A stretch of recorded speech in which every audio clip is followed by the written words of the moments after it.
Hello guys, আশা করি আপনারা সবাই অনেক ভালো আছেন। আমি অনেক ভালো আছি। তো আমি আজকে আপনাকে দেখাবো প্রবাসে কে কত বছর ধরে থাকে।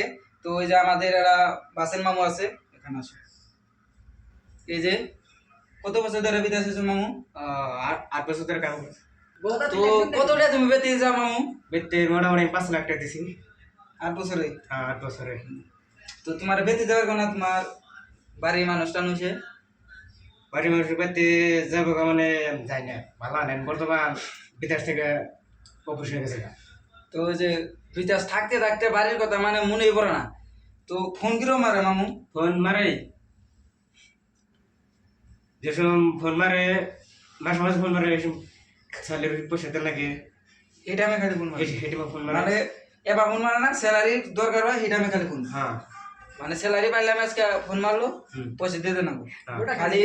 তো এই যে প্রবাসী জীবন, পয়সাটা আমি খালি ফোন মারবো, পয়সা ছাড়া কোনো কে খোঁজ করবো না। তো ওই দুনিয়াতে সবাই টিয়া পয়সা কামাবো ভাই, তো নিজের যত্নটা নিজে নিয়ে রাখবো।